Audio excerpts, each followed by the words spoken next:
Racing jargon. Complicated, right? We're here to explain.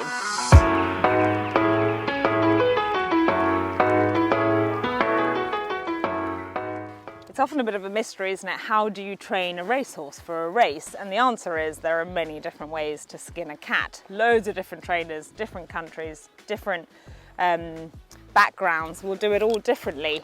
Essentially the key, what most of them say, is you've got to keep the horse happy and healthy and at the same time have them fit and sound.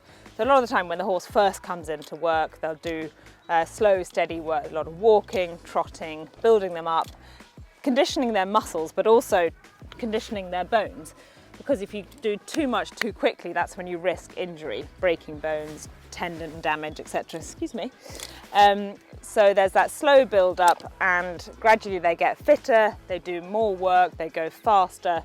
Then they bring in gallops, which often they'll do maybe once a week, twice a week, when they will gallop normally in a group of 2 or 3 horses. Again, every trainer does it differently, sometimes on their own. And they'll go decent speeds, closer to racing speeds.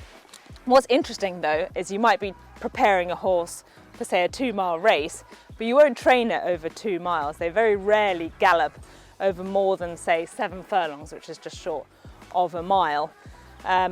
It would always confuse me, but essentially it's because a lot of the time during a race a horse can go along aerobically within themselves, and it's only towards the closing stages that you really ask them for an effort. They go into anaerobic exercise and they get that lactic acid burn and they have to call on their reserves of energy.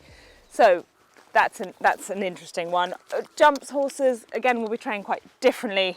A lot of the modern thinking is they train them long and slow on deep, heavy sand. So you get them fit, you get them strong without having to do too much speed work. Again, they're obviously racing over much further, often on softer ground as well. So different trainers will do everything differently. Sprinters, again, will be trained different to stayers. Sometimes they're just kept in a field most of the week, then they'll run frequently and that will be used as their training. Normally, once a horse is fit and racing and ticking along, they won't do too much work at home. They have to stay fit and sound, and you've got to train the mind in here as much as the body. If anyone's got any comments, thoughts, questions, leave me a message below.